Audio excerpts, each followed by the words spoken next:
अस्सलामुअलैकुम dear students, welcome xpacademy.com, जहां पर आप step by steps CSS Urdu जुबान में सीख रहे हैं।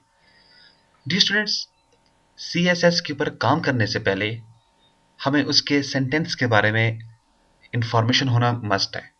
देखते हैं कि CSS का हमारे पास रूल क्या होगा कोडिंग करने का, ठीक है, और क्या क्या चीज़ें हमारे पास, किन किन चीज़ों को हमने अपने माइंड के अंदर रखना होगा। तो आए एक नज़र देख लेते हैं अपनी अब स्लाइड पे। तो स्टूडेंट्स, CSS सिंटैक्स में सबसे पहली जो चीज़ आपके पास आती है वो आपके पास होते हैं सिलेक्टर्स वगैरह होते हैं। अब ये तमाम चीज़ें क्या हैं देखते हैं। देखिए, हम जब CSS के अंदर जाएंगे हम वहां पर एक कोड कर देते हैं। हम कहते हैं हमारे पास P है। अब ये आपके पास P क्या है बताता हूँ मैं आपको। फिर आप कहते हो कलर इसका होना चाहिए ब्लू। अब ये जो आपके पास P है ये आपके पास सिलेक्टर है। सिलेक्टर से क्या मुराद है, ये जो P आपके पास आ जाता है सिलेक्टर। सिलेक्टर में डियर स्टूडेंट्स आपके पास उसके बाद जो नेक्स्ट चीज आती है कलर, वो आपके पास क्या है, आपकी प्रॉपर्टी है। ठीक है, इसके सेंटेंस में सबसे पहले क्या आ रहा है, आपका सिलेक्टर आ रहा है, देन आपके पास आपकी प्रॉपर्टी आ रही है, और उसके बाद जो चीज आपके पास आ रही है वो आपके पास आपकी वैल्यूज आ रही है। इन तीन चीजों पर आपका जो आपके पास CSS का सेंटेंस होता है वो अप्लाई हो रहा है। ठीक है, अब आपके पास जो सिलेक्टर होता है इसके अंदर यहां पर क्या क्या चीजें आ सकती हैं, यानी कि आपके पास ये जो यहां पर आपने दिया सिलेक्टर, इसमें आपके पास आपके टैग्स यूज होते हैं HTML के, जिनमें आपके पास टेबल हो सकता है, आपके पास आपका हेडिंग्स हो सकती हैं, आपका बोल्ड वगैरह, इटैलिक वगैरह और पैराग्राफ वगैरह चीजें, ऐसी चीजें आपके पास टैग्स वगैरह यूज हो सकते हैं। मच मोर, ये नहीं है कि आपके पास ये दो तीन जो मैंने बताया, नहीं। अब यानी कि जो भी कोई देना चाहे, जो आप यूज करना चाहें, जिसके साथ ये अप्लाई हो रहा होगा, जो हम आगे अपने प्रैक्टिकल लेसन में स्टेप बाय स्टेप्स देखेंगे उनको कैसे इसके ऊपर अप्लाई किया जाता है। तो ये हमारे सिलेक्टर होते हैं। इनके साथ हमारे पास कुछ क्लासेस होती हैं और कुछ आईडीज होते हैं, वो भी हम आगे जाकर देखेंगे। Then property. प्रॉपर्टी में क्या होता है आपके पास, प्रॉपर्टी से क्या मुराद है कि आपके पास आप फॉन्ट फैमिली, यानी कि अपने पास कोई फॉन्ट वगैरह चेंज करना चाह रहे हो, आप अपने पास फॉन्ट साइज वगैरह कोई चेंज करना चाह रहे हो, तो यानी कि कलर वाली जगह पर फॉन्ट आ जाएगा। ठीक है, इसी तरह से आप अपने पास अगर कोई बैकग्राउंड कलर चेंज करना चाह रहे हो तो आप इसको हटा देंगे, यहाँ पर बैकग्राउंड कलर टाइप कर देंगे। और इसी तरह से कोई डायरेक्शंस वगैरह देना चाह रहे हैं तो आपके पास ये आ जाएगा। देन फिर आपके पास वैल्यूज आ जाता है।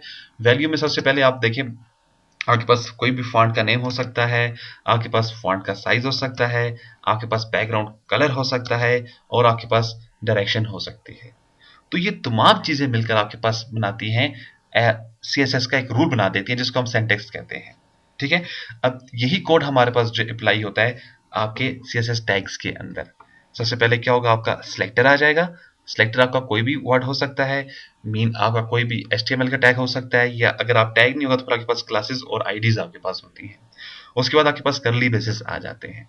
करली बेसिस के बाद आपके पास प्रॉपर्टी आपकी शो होती है। आप प्रॉपर्टी के लिए कोई भी यहाँ से इनकी, जैसे मैंने आपको एग्जांपल दिया वैल्यूज की, आप कोई भी वैल्यूज यूज कर सकते हैं। एनी हाउ, कुछ भी हो सकती है यहाँ पे। और फिर उसके बाद आपकी वैल्यू आ जाती है। वैल्यू में जैसे मैंने यहाँ पर टाइप किया हुआ है ब्लू।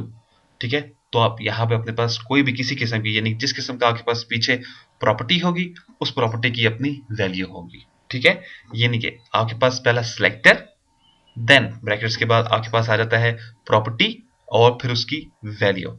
तो ये चीजें आपकी CSS के रूल को फॉलो करेंगी, और इन्हीं रूल्स को हमने फॉलो करना होगा, और हमारा CSS के ऊपर अप्लाई हो जाएगा।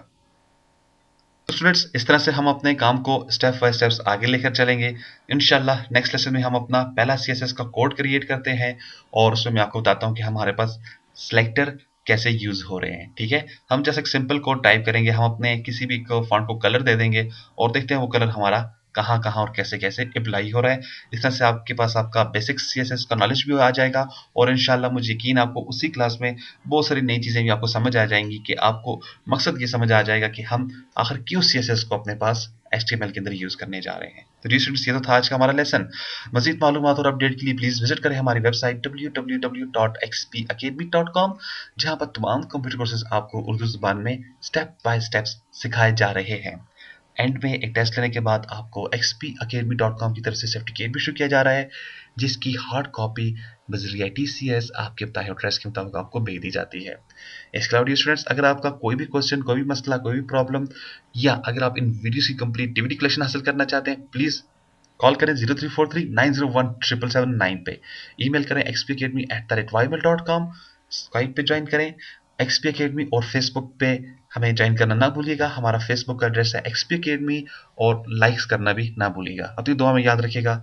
नेक्स्ट लेसन में फिर हाजिर होता हूँ, उस वक्त तक के लिए इजाजत दें। अल्लाह हाफिज, अस्सलाम वालेकुम।